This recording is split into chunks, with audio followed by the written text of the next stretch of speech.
Hi guys, आपका स्वागत है हमारे यूट्यूब चैनल ईसा कोचिंग क्लासेस में। तो देखो, आज का हमारा टॉपिक है ह्यूमन डाइजेशन सिस्टम। तो देखो, डाइजेशन सिस्टम क्या है की बात करें, जैसे कि सबसे पहले आता है कि जो हम चीज़ें खाते हैं, तो जैसे मान लीजिए फूड। तो फूड क्या है? तो फूड यानी जो भोजन है जीवन की मूलभूत आवश्यकता है, यानी हमारे जीवन की ज़रूरत है। जिससे क्या होता है कि खाने से क्या होता है, हमें ऊर्जा मिलती है।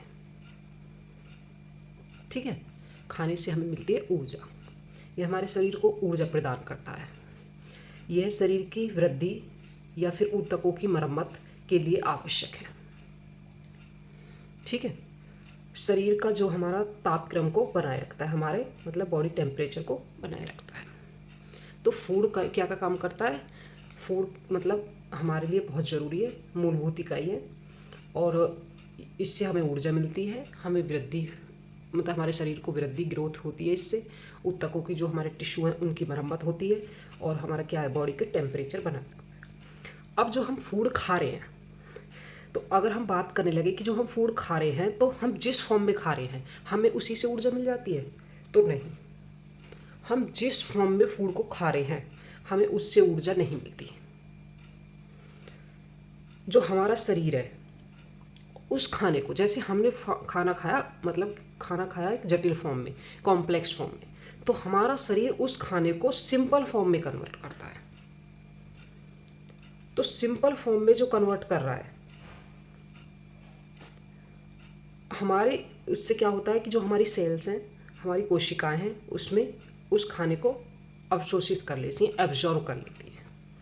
चाहे फिर वो प्रोटीन खाओ, विटामिन्स खाओ, कुछ भी खाओ, तो वो सिंपल फॉर्म में कन्वर्ट हो गया। जैसे कि बात करें, अगर हम प्रोटीन की बात करें, तो प्रोटीन किस में चेंज हो जाता है? प्रोटीन चेंज होता है, यानी प्रोटीन जो चेंज होता है, प्रोटीन है हमारे कॉम्प्लेक्स फॉर्म, और ये कन्वर्ट हो जाता है किस में? एमिनो एसिड में। तो एमिनो एसिड में आ गया ये एक सिंपल फॉर्म में। ठीक है, तो जिस भी फॉर्म में हम खाना खा रहे हैं, जिस भी फॉर्म में खाना खा रहे हैं वो सिंपल में कन्वर्ट हो जाए, और इसी कन्वर्ट करने को क्या बोलते हैं? डाइजेशन सिस्टम बोलते हैं। आया समझ में कि जो भी हम फूड खाया हमें उससे एनर्जी नहीं मिलती है, वो फूड हमारा क्या हो जाता है? सिंपल फॉर्म में कन्वर्ट हो जाता है। सिंपल फॉर्म में कन्वर्ट होना ही क्या कहलाता है? हमारा डाइजेशन सिस्टम कहलाता है। यहाँ तक ये चीज़ें आ गई समझ में। अब डाइजेशन सिस्टम के प्रोसेस क्या क्या होता है, यानी बात करें हम डाइजेशन की, तो डाइजेशन का क्या क्या प्रोसेस होता है। जैसे हम सबसे पहले करें, यानी जैसे खाना है, खाना यानी हम फूड को मुख से लेना, यानी फूड को, जो भोजन है, भोजन को मुख से लेना या फिर खाना खाना। दूसरा पॉइंट देखो, डाइजेशन। जो हमने फूड लिया है उस फूड को छोटे छोटे कणों में तोड़ना, यानी छोटे छोटे टुकड़ों में तोड़ना, यानी कॉम्प्लेक्स से सिंपल फॉर्म में लेना, कॉम्प्लेक्स टू सिंपल में कन्वर्ट होना, ये क्या कहलाता है? हमारा डाइजेशन। ठीक, तो यहाँ पे क्या हो गया? डाइजेशन। अब आगे देखो, अवशोषण। अवशोषण होना यानी जो भी हमारा खाना पचा है, पचे हुए भोजन को, जो हमारा पचा हुआ भोजन है, उस पचे हुए भोजन को रक्त में पहुंचाना, यानी ब्लड में पहुंचाना ऊर्जा के रूप में, क्या कहलाता है? अवशोषण। अब आता है एसिमिलेशन, यानी स्वांगीकरण। तो जो ऊर्जा का मतलब, जो हमने खाना खाया है, जो हमारे ब्लड में हमें ऊर्जा मिली है, उस ऊर्जा का उपयोग करना, उस ऊर्जा का उपयोग करना क्या कहलाता है? स्वांगीकरण। आगे आता है मल त्याग। अब जो हमारा सॉलिड पार्ट में, यानी अपचे भोजन को, जो अपचा भोजन है उसको त्याग कर जो बाहर निकल जाता है, इसको क्या बोलते हैं? मल त्याग बोलते हैं। ये चीज़ समझ में आएगी। तो ये डाइजेशन के हमारा प्रोसेस है। पहले हम खाना खाते हैं, फिर डाइजेस्ट होता है, फिर एब्जॉर्ब होता है, फिर एसिमिलेशन होता है और फिर डिफेंस होता है, यानी मल त्याग होता है। आगे ये समझ में। तो ये पूरा डाइजेशन का प्रोसेस है। आगे देखो, तो देखो जो भी हमने जटिल पोषण पदार्थ को अवशोषण योग्य सरल रूप में परिवर्तन करने की प्रक्रिया को क्या कहते हैं? पाचन कहते हैं। मतलब जो भी हमारा कॉम्प्लेक्स फूड था वो सिंपल में कन्वर्ट हो गया, तो इस परिवर्तन को क्या कहते हैं? हम पाचन कहते हैं। हमारा पाचन तंत्र इसे जो हमारे मतलब यांत्रिक एवं जैविक रासायनिक विधियों द्वारा संपन्न करता है। ये जो प्रोसेस होता है, ये प्रोसेस कैसे होता है? हमारे पाचन में यांत्रिक एवं जैव रासायनिक विधियों द्वारा संपन्न होता है। तो इसे क्या बोलते हैं? हम डाइजेशन बोलते हैं। आगे देखो, अगर बात करें हम फूड की, तो जो भी फूड में हमारे कंपोनेंट्स होते हैं, तो जैसे कि बात करें कार्बोहाइड्रेट की, वसा की, प्रोटीन की, तो ये क्या करते हैं? हमें ऊर्जा प्रदान करते हैं। ठीक है, ये हमें ऊर्जा प्रदान करते हैं। विटामिन, खनिज, पानी, ये क्या करते हैं? ये अपापचय क्रियाओं में मदद करते हैं, मतलब डाइजेशन में हेल्प करते हैं। समझ में आ गया? तो यहाँ तक ये चीज़ें आ गई समझ में। आगे देखो, अब देखो जैसे कि हम बात कर रहे थे डाइजेशन की, तो यहाँ पे देखो कि अगर हम यहाँ से देखते हैं तो यहाँ मुख गुहा से, यानी फूड हमारा यहाँ से फूड हमने लिया, तो यहाँ पे हमारे होते हैं 2 पाइप। एक होता है हमारा वायुनाल यानी विंड पाइप, और एक होती है हमारी ग्रैशिका यानी ग्रासनी। ठीक, तो ये फूड हमारा यहाँ से कहाँ जाता है? आमाशय में। ठीक, आमाशय में जाता है, और आमाशय से कहाँ पे जाता है? छोटी आंत में, और छोटी आंत से यहाँ पे ये फिर जाता है बड़ी आंत में, और फिर गुर्दा द्वारा बाहर निकल जाता है। और अगर हम पूरी इसकी बात करें तो ये पूरी क्या होती है? हमारी आहार नाल, जिसकी लंबाई होती है 9 मीटर या फिर 32 फीट होती है। समझ में आ गया? अब देखो, अगर हम मुख की बात करें, सबसे पहले मुख की, माउथ को देखेंगे तो ये होती है नासा गुहा। अब यहाँ से ये वाले जो पाइप वो होता है, यहाँ से जो मतलब यहाँ से फूड आता है, तो यहाँ के बीच में जब ये पाइप में आता है तो इसको बोलते हैं ग्रसनी। ठीक, अब देखो, अब एक तो हमारा यहाँ पे होता है वायुनाल और एक होता है यहाँ आहार नाल, यानी जो ग्रसनी होती है। तो ये 2 पाइप हैं। तो इस पाइप के ऊपर एक ढक्कन लगा हुआ होता है जिसके बोलते हैं घाटी ढक्कन, जो क्या करता है, जब हम फूड लेते हैं, भोजन करते हैं, तो इस पे ये ऐसे ढक जाता है। अब देखो, जो इस पाइप के ऊपर ढक्कन रहता है उसे गुलेट बोलते हैं। तो यहाँ तक ये चीज़ें क्लियर हो गई। अब आगे बात कर रहे थे, जैसे हम मुख से हमारे फूड की शुरुआत होती है, तो मुख में क्या क्या चीज़ें होती हैं? तो मुख से हमारा प्रथम पाचन होता है, मुख गुहा से शुरू होता है। तो इसमें हमारे होते हैं होठ। अब आपको पता ही होठों का काम क्या है? होठों का काम क्या है कि हमारे मुंह को क्या रखते हैं? बंद रखते हैं, जिससे कोई भी चीज़ हमारे मुख के अंदर ना जाए। ठीक, दूसरा दांत, जीभ और लार ग्रंथियाँ, ये हमारे मुख का पूरा प्रोसेस है।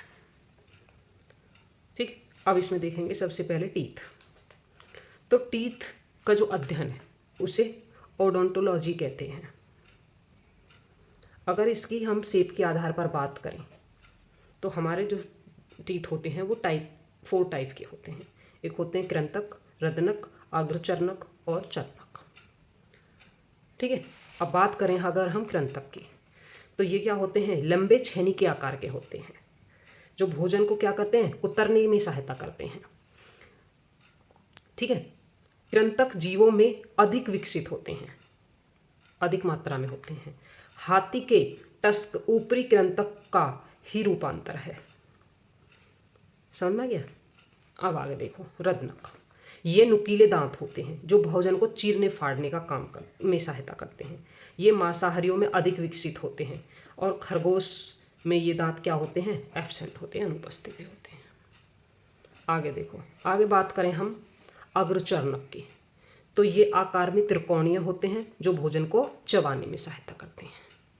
अब आगे चर्णक, ये आकार में चौकोर होते हैं और भोजन को चबाने व पीसने में सहायता करते हैं। हमारे जो लास्ट वाले दांत होते हैं, ये हो गया आपके 4 टाइप के दांत। समझ में आ गया। आगे देखो,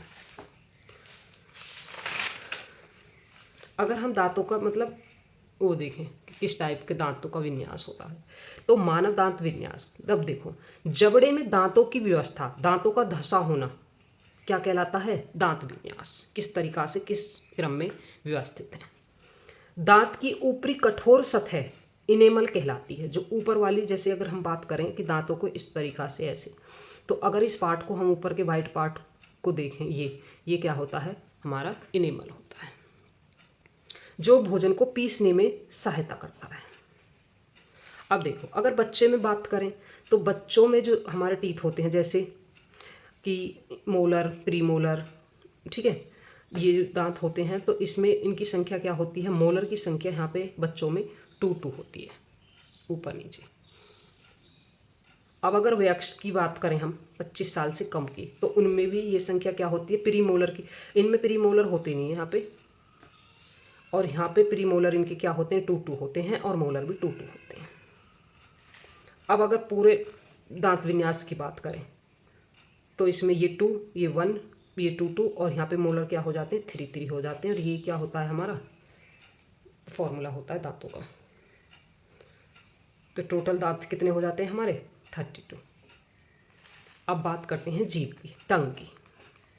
तो टंग का अगर हम आगे वाला देखो, सबसे पहले वाला पार्ट देखें, ये स्टार्टिंग वाला, तो ये होता है मीठा, और ये साइड के जो पार्ट होते हैं ये कैसा होता है, यहाँ पे नमकीन होते हैं, और इससे पीछे वाला ये होता है, ये पार्ट होते हैं हमारे खट्टे होते हैं, और ये पीछे वाला पार्ट ये कैसा होता है, कड़वा होता है। तो ये आ गई हमारी टंग। टंग में अलग अलग, उसमें अलग अलग स्वाद होता है, ठीक। अब देखो यहाँ पे आती है हमारी ग्रसनी। तो ग्रसनी,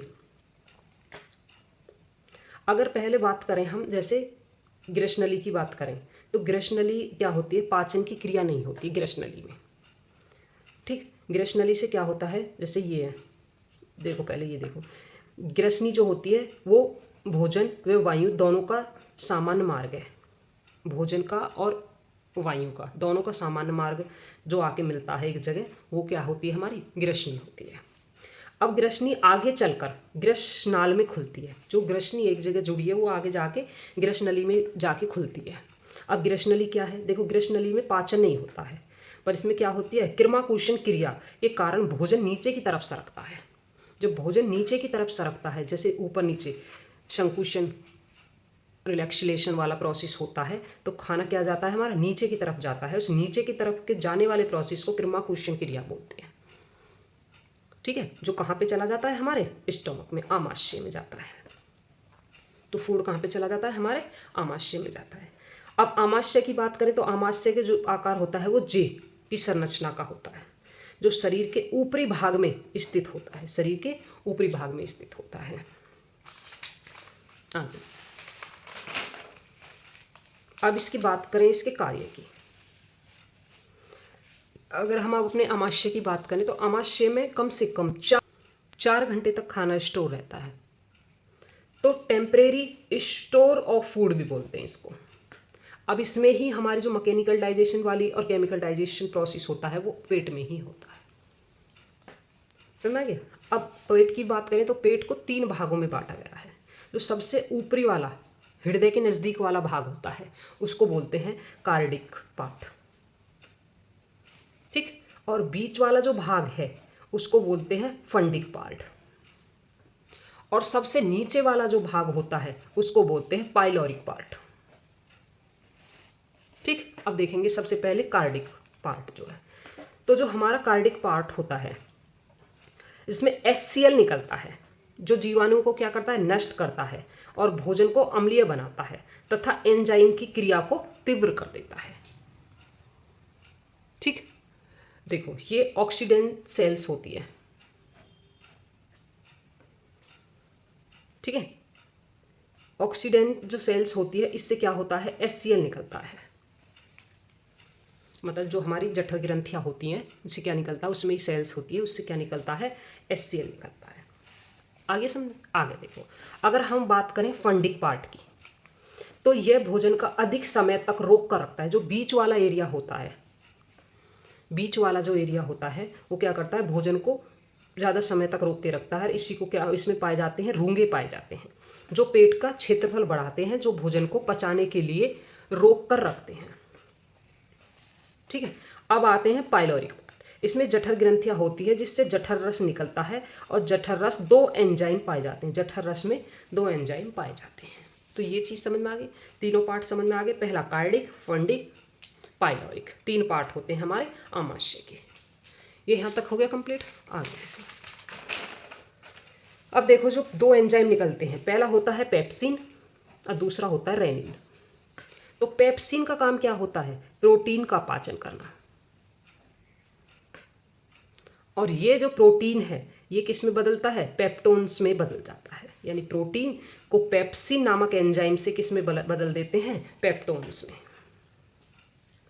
ठीक है, अब बात करते हैं रेनिन की। तो रेनिन ये दूध को पचाने में सहायता करता है, जो बच्चों में अधिक मात्रा में पाया जाता है। ये दूध को केसीन प्रोटीन, जो केसीन प्रोटीन को कैल्शियम पैराकैसिनेट में बदल देता है। मतलब जो दूध है हमारा, तो दूध में होता है कैसीन। ये रेनिन नामक जो एंजाइम होता है इस दूध को किस में बदल देता है, दही में, यानी कैल्शियम पैराकैसिनेट में कन्वर्ट कर देता है इसको। ये समझ में आ गया इन दोनों एंजाइम का क्या काम है, एक पेप्सिन है एक रेनिन है। पेप्सिन प्रोटीन को चेंज करता है और रेनिन मिल्क को कन्वर्ट करता है। आगे देखो, अब आगे आती है हमारा फूड स्टोमक से कहाँ पे जाएगा, हमारी छोटी आंत में। तो फूड जाएगा अब हमारी छोटी आंत में।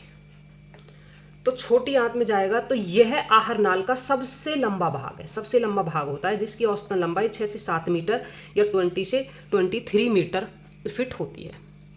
जब आमाशय का पाचन क्रिया संपन्न के बाद फूड हमारी छोटी आंत में जाता है, यह भोजन का पाचन व अवशोषण की क्रिया करता है। पाचन व अवशोषण की क्रिया करता है। ठीक है, हमारा जो पाचन का काम करता है और अवशोषण भी यहीं पे होता है। अब देखो, अब आता है लीवर। तो लीवर सबसे बड़ी ग्रंथि है, जिससे क्या होता है, वाइल जूस का निर्माण होता है। वाइल जूस लीवर के द्वारा बनाया जाता है और गॉल ब्लेंडर में जाके स्टोर करते हैं उसको, जो हमारा पित्र होता है। समझ आ गया। अब देखो गॉल ब्लेंडर क्या है। तो गॉल ब्लेंडर जो है वो नाशपाती के आकार की ग्रंथि है, जिससे यकृत से निकला पित्र जमा होता है। यानी जो हमारा वाइल जूस होता है वो यहाँ पे स्टोर होता है। अब ये जो पित्र होता है ये पीले हरे रंग का कैसा होता है, क्षारीय होता है, जिसका जो pH होता है 7.7 होता है। समझ में आ गया। तो ये आ गया यहाँ पे छोटी आंत वाला प्रोसेस, ये आगे समझे। आगे बात करेंगे अग्नाशय। अब देखो जो अग्नाशय है इससे में क्या होता है, जो अग्नाशी रस निकलता है, जो कैसा होता है, क्षारीय होता है। इसका pH 7.8 से 8.3 होता है। इसमें तीन प्रकार के पदार्थ होते हैं, कार्बोहाइड्रेट, वसा और प्रोटीन के पाचन के लिए एंजाइम होते हैं, जो हमारी पैंक्रियाज होती है, एंजाइम होते हैं। इसलिए इसे पूर्ण पाचन रस कहा जाता है। पूर्ण पाचन रस कहा जाता है क्योंकि प्रोटीन, कार्बोहाइड्रेट और वसा का इसी में पाचन होता है। अब अग्नाशय के 3 प्रकार के एंजाइम निकलते हैं। पहला होता है लाइपेज। लाइपेज एंजाइम होता है प्रोटीन को पेप्टोन्स व पॉलीपेप्टाइड्स में कन्वर्ट करता है। एमाइलेज स्टार्च को शर्करा में कन्वर्ट करता है। ट्रिप्सिन एंजाइम ये वसा को ग्लिसरीन या फिर वसीय अम्ल या फैटी एसिड में कन्वर्ट करता है। तो पाचन संबंधी सबसे अधिक कार्य छोटी आंत में होता है हमारा। ठीक है, अब छोटी आंत की बात करें तो छोटी आंत के भी कितने होते हैं, 3 पार्ट होते हैं। जो छोटी आंत है हमारी, छोटी आंत के 3 पार्ट होते हैं।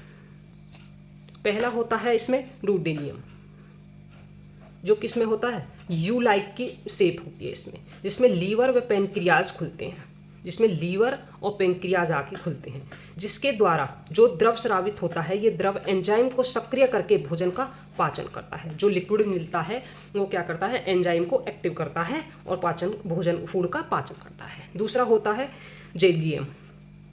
जो जेजियम होता है ये जो हमारा डोडियम के आगे वाला भाग जेजियम कहलाता है। ये भोजन को छोटी आंत के नीचे वाले हिस्से में पहुंचाने का कार्य करता है। जेजियम में जो पाचन संबंधी क्या होती हैं, रासायनिक क्रिया नहीं होती हैं। इसमें क्या होती हैं, केमिकल प्रोसेस इसमें नहीं होता है। अब इलियम की बात करें तो ये आंत का सबसे नीचे वाला हिस्सा होता है जो घुमावदार नलिकाओं के रूप में पाया जाता है। तो ये आगे हमारे छोटी आंत के 3 पार्ट। आगे देखो, अब छोटी आंत के जो एंजाइम है, अभी वो बताया था कि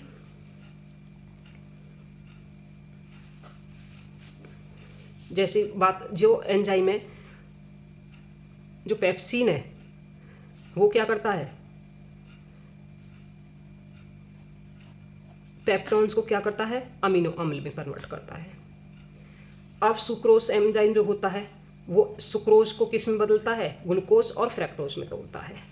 माल्टोस जो होता है वो माल्टेस जो एंजाइम होता है वो माल्टोज को सुक्रोज ग्लूकोज और ग्लूकोज में तोड़ देता है। लैक्टेस जो होता है वो लैक्टोज को ग्लूकोज और ग्लाइकोज में तोड़ता है। लाइपेज जो होता है वो फैट को फैटी एसिड और ग्लिसरॉल में कन्वर्ट कर देता है। समझ में आ गया, ये चीज़ आ गई समझ में। अब देखो, छोटी आंत में भोजन का पाचन पूरा होने के बाद पचे हुए भोजन को अवशोषण करने के कार्य को छोटी आंत में जो मौजूद होती है विली जो होती है इस टाइप की ऐसे बनी हुई जो विली होती हैं, वो विली के द्वारा मौजूद विली के द्वारा होता है। देखो विली होती है, विली का काम क्या होता है कि ये हमारे एरिया में वृद्धि करती हैं। विली का काम होता है जो छोटी आंत है उसके एरिया को क्षेत्रफल में वृद्धि करना, जिससे क्या होता है, अवशोषण का कार्य आसान हो जाता है। यानी जो फूड का अवशोषण का काम है वो आसान हो जाता है। अब आती है हमारी बड़ी आंत। बड़ी आंत, अब देखो जो छोटी आंत से बड़ी आंत में जोड़ती है तो वहाँ पे एक ऐसे, जैसे यहाँ से छोटी आंत आई और छोटी आंत से बड़ी आंत में जुड़ने वाला यहाँ पे होती है क्या, अपेंडिक्स। अपेंडिक्स होता है तो ये क्या होता है, ये एक अवशेषी अंग है अपेंडिक्स जो है, ठीक। जिससे कभी कभी ऐसा हो जाता है जब इसमें हमारा फूड फंस जाता है तो बहुत दर्द होता है, तो इससे क्या करते हैं, इसको मतलब ऑपरेशन करके यानी काट के बाहर निकाल दिया जाता है। तो ये अपेंडिक्स। अब आते हैं हम बड़ी आंत की बात। तो बड़ी आंत की बात करें तो बड़ी आंत में पाचन संबंधी कोई कार्य नहीं होता है। बड़ी आंत में कोई पाचन संबंधी कार्य नहीं होता क्योंकि इसमें किसी प्रकार के एंजाइम का निर्माण नहीं होता है। इसमें केवल जल का अवशोषण होता है, ओनली जल का अवशोषण होता है। तो ये पॉइंट याद रखना, पॉइंट टू पॉइंट कैसे। अब बात करें तो बड़ी आंत के भी 3 पार्ट होते हैं। पहला पार्ट होता है सीकम। जो छोटी आंत के बाद भोजन सीकम में प्रवेश करता है। जब छोटी आंत से फूड स्टार्टिंग पॉइंट जो होता है वो कहाँ होता है, सीकम होता है। सीकम के नीचे ही होती है अपेंडिक्स। सीकम में प्रवेश करता है। उसके बाद जो आता है सेकंड, जो बीच का जो पार्ट होता है उसको बोलते हैं कोलोन, ठीक है, उसे बोलते हैं कोलोन। तो सीकम के बाद जो कोलोन स्टार्ट होता है, कोलोन में क्या होता है, बैक्टीरिया पाए जाते हैं जिसके द्वारा क्या होता है, vitamin B3, B6, B12, vitamin B का निर्माण होता है। जैसे अगर हम बड़ी आंत की बात करें तो बड़ी आंत ऐसे यहाँ से स्टार्ट हुई तो ये बीच वाला पार्ट कोलोन होता है। स्टार्टिंग वाला क्या हो गया, सीकम, बीच वाला पार्ट कोलोन। और कोलोन भी वैसे 3 पार्टों में टूटता है। जो स्टार्टिंग कोलोन होता है वो इसको इंक्रीज कोलोन बोलते हैं और जो लास्ट वाला होता है उसको डिक्रीज कोलोन बोलते हैं। अब आगे देखिए, अब फूड कहाँ पे आया, लास्ट में जो उसका नीचे वाला पार्ट होता है उसको बोलते हैं रेक्टम वाले क्षेत्र में अपचे भोजन जमा होता है। अपचा भोजन जो जमा रहता है इसमें रेक्टम में, जो किसके द्वारा, गुदा द्वारा शरीर से बाहर निकाल दिया जाता है। तो ये पूरा हमारा आ गया डाइजेशन सिस्टम। तो आगे ये चीज़ें समझ में। तो ऐसे ही टॉपिकों के लिए लाइक, शेयर एंड सब्सक्राइब कीजिए। Thank you.